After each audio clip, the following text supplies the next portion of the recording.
Ашықтырып? Сынып тұрмын көзі. Ой, түсімсің қалыңдар. Құрметті сіз көптесі көріңіздер. Акакавай. Айтамасың ба? Қайырлы күн, құрметті сосиска в тесте бағдарламасының тұрақты көрермендері. Дәл қазіргі сәтте университет, жаңа қала, жаңа орта, жаңа адамдар, жаңа армандар.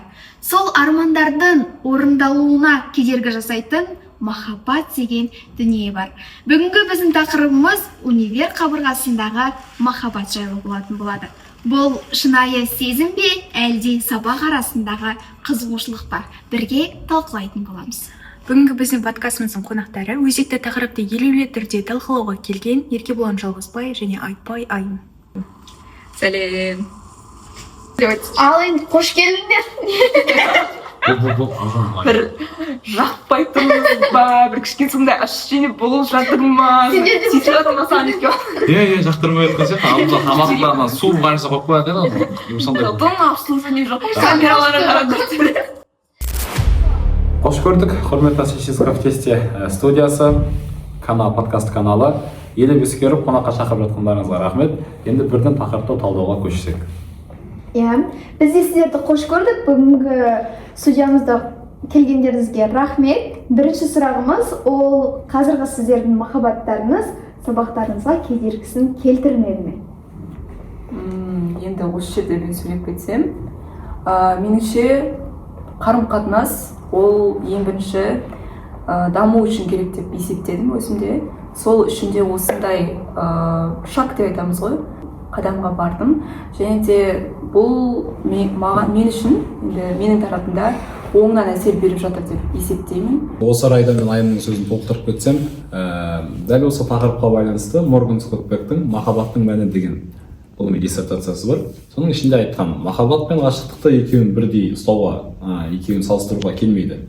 Махаббат дегенім сол жұптардың бірін-бірі толықтырып отыруы деген. Біздің нұсқамызда бір-бірімізді толықтыру арқылы өзіміздің махаббатымызды көрсетеміз енді.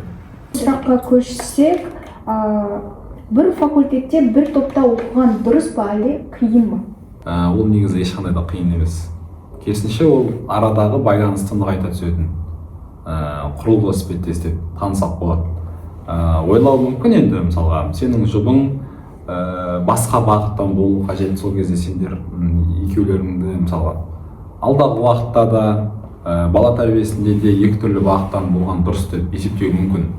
Ал бірақ оның түптің негізіне біз назар салатын болсақ, мысалға нағыз қазақы тәрбие дегеніміз осы біз оқып жүрген салада болады. Және де мысалға 18-17 ғасырлардағы да қазақ баласын тәрбиелеуде де ешқандай мамандықсыз, яғни бір кәсіптің соңында жүріп, ұл өсірді, қыз өсірді. Енді сол үшін де мен мысалға енді бір факультетте бір салада жүру, ол енді дәл қазіргі мысалға бірінші этап, ол махаббат. Махаббаттан әрмен қарай жылжитын, ол енді ұрпақ мәселесінде кедергі деп ойлаймын, ұрпақтың тәрбиесі мәселесінде. Керемет, өздеріңізге де сөздеріңізге де тамсанып отырмыз. Ал менің үшінші сұрағым ол айналадағы адамдар не деп жатыр? Енді көп не демек деп айтып жатады ғой көбіне. Менің де, меніңше Еркебұланның да ойы көбіне осы жұрттың сөзіне, немесе жұрттың ойларына қатты назар аудара бермейміз. Себебі бұл біздің былай айтқанда жеке өміріміз, көп жағдайда көз тиеді деген секілді нәрселерді ұстанамыз. Айналадағы адамдардың пікірін елеместен бұрын ең алдымен ерсі қылықтар жасамау керек қоғамда. Содан соң енді қоғам үшін емес, өзім үшін өмір сүреміз ғой. Бірақ сонда да Кадрға түсіп тұрсың. Енді айналадағы адамдардың пікіріне тоқталатын болсақ, енді біз білмейміз кімнің ішінде не бар. Енді жалпы айналадағы адамдардың пікірі дейтіндей бір ешнәрсе білдіріп, бір әйтеуір ерсі қылық жасап жүрген жоқпыз ғой. Ол біріншіден, және екіншіден қоғам үшін емес, өзіміз үшін өмір сүретін болғандықтан аса қатты мән бермейміз енді. Керемет. Жоқ, четкасының бағасы. Енді қандай төртінші қадайтын сұрақ керек болды. Қандай сұрақтар болады ғой? Қызықты болады ғой бір андай. ой керек болатын кәдімгі иә жұрттың бәрі ойлап жүрген сұрақтар болады ғой сондай керек бізге о қоямын қара еркебұлан типа андай болу керек қой сүйісіп көрдіңдер ме дейтіндей ше қызық и ана жерде бүйтіп неде кету керек қой бәрі аузын ашып тұрады дейді да типа ана ютубта білесің ба сол сұрақты ғана жазып қояды ғой сүйісіп көрдіңдер дейді да иә басқаша айтамын жоқ енді анау деп тұрады ғой кірсем нәрсе емес құшақтасып көрдіңдер ме айтса жоқ десек халықтың бәрі күйе лақтырады ше жалған ақпарат өтірік подкаст қарап отырамын енді ғой деп ше ойлашы бүйтеді ғой короче андай ғой типа мен бұрын осындайлар керек қой бұрын қарайтын балдар ше короче бүйтіп қараймын да аналар қарап тұрады ғой білесің взгляд кетіп тұрған ше и тұрасың да бүйтіп қарап қаласың и бүйтіп бетіне қараған кезде ана бүйтіп ұялып бетін несін взглядын алып болатын ана еркебұлан былай ғой сен қарайсың саған қалай солай прикинь ана жерде былай не кетеді ана чувство ше бабочки в животе сондай нетеді короче взглядын алмай ма типа иә взглядын алмайды ана ұялмайды кәдімгі духы білінеді да тұрады да өйстіп қарап тұрады өйстіп қарап тұрады еще обычный взгляд емес қой мужской взгляд қой ғой сондай қарап тұрады еміздің ба иә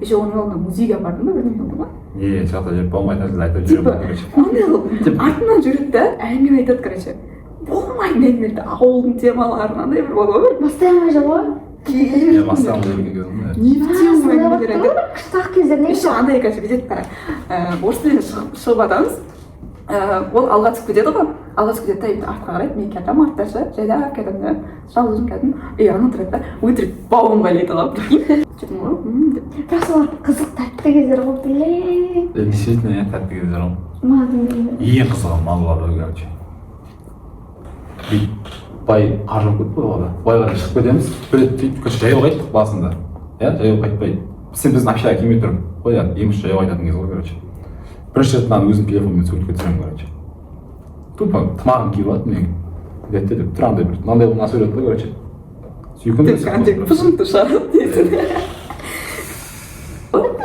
иә сол ғой сүйкімді бүйтіп бәрі ғой короче қыздар бүйтіп түсіріп аламыз суретті өзі шығып ауылда әп-әдемі түсе қояды мен ана кезде не етемін ғой ана айымда писать етіп жаздым ғой орыс тіліне айтпашы ема мен соны жазатын кезде кәдімгі ұяламын ғой ше ема мен дейтін айыммен не істеп жүргенін білу керек жұрт бүйтпеу керек бүйтпеу керек деп ше мен бүйтіп қалған ғой мен бірақ ол кезде ойламадым сен прям ондай ойың бар еді мынау сынған ондай андай бір кәдімгідей ше бір өзің көзіңмен көретін нәрселерді жазасың ғой мысалға сен мысалы айымға қарап отырсаң өтіп аққұба келген қыз деп айтуың мүмкін иә мен де ойланып отырып жазамын ғой короче ойлашы кірпіктері шашаның жапырағындай дейтін нәрсені мен вообще ойлап ойыма келмеген тупо мынаның несіне қараймын да соны шығарып кетіп бара жатып иә неден кетіп келатып жаңағы общага кіріп бара жатып шыршаның несі бар ғой соған қараймын да и анау да өйстіп деп енді арасы сирек андай не сияқты ше кірпік сияқты болып тұрады да ема деймін ғой короче мен өліп ұяламын сол кезде натуре ана видеоны көрсең маған қарап тұр общага келді ғой біздің ең басындағы біз жүріп қайттық далаға содан кейін оны көрдім да маған ондай қатты жаққан жоқ сосын мен бүйтіп ысырдым оны потом андай естідім да типа қыз болғаннан бүйтіп әңгімелерді естисің ғой сол кезде типа бұл андай бабник сияқты болып көрдім ғой мен сосын мен ойладым ох ты деймін да сосын типа ойлаймын ғой андай ана қыздармен де жүреді мына қыздармен жүреді и соның ішінде типа көптің бірі болып мен жүргенмін ғой ішінде деп ойладым да сен мұндай қылып ойладың ба мені көремін сонда сені ойнатайын деймін ғой короче маған да қызық болады типа көрсетейін мен оған кімді лоқ қылады деген сияқты деймін ғой короче сөйтіп ойлайды сөйтемін мен де короче и сосын қайтадан келген кезде ол қайтадан жазып бастап андай мындай болып бастайды сол кезде мен де жақындаймын и мен типа андай ойлаймын ғой қыздардың есесін қайтарамын деген сияқты мен түсінбеймін бірақ айым неге маған қараған деп мен де түсінбеймін жоқ ол білесің ба андай мысалы ғой өз өзің танисың ғой сен іштей мысалы өз өзің білемін прикинь маған да кім анау сөйтіп неге мені таңдадың деп ше шын ғой қызық былайша деп өйстіп мысалы жүресің деп ойланып қаласың бағалау керек бірақ менде жауап бар оған мысалы неге мен кәдімгі өзімнің болашақ жарымды қағаз бетіне түсіріп жазатынмын да и оймен де ойлайсың ғой ойша заметкеге жазып сондай нәрселер болады да и дәл сондай қылып жазған нәрсеме еркебұлан как будто андай келіп тұрған сияқты болып тұр бұрын да айтып жүрдің ғой именно еркебұлан қалдым Я мен вообще ондайды істемейтінмін. Еще мен андаймын ғой, пацанка қызым ғой, бүйтіп жүретінмін ғой, ауылда да қыздарда да бүйтіп жүреді. А мен еркебұлан алдында сызылып қаламын қыз болып ойлашы. Сондай нәрсе ұнатты да маған кәдімгідей, болды все сосын біттім ғой, осы жерден қоя қойдым. Күшті. Я не могу. ертең ұрысып қалса мына подкаст тыңдайсың ғой. Жылауық Қайдасың? Енді подкастымызды қорытындылай кетсек, осы подкасттан әңгімемізден сіздер не түйдіңіздер, не ала алдыңыздар? Еркебұлан, осы сен бақыттысың ба? Болмаған соң еркектік күшімдемін, өзіңді уысыма түсіргенмін. Көзіммен мұны өзіңе бір қарада, бақытты екенді түсінбедім. Керемет. Құрметті көрермен, сіздермен болған Аружан Махамбетова және де Базарбек Арайлым, айтпай еркебұланнан баспай.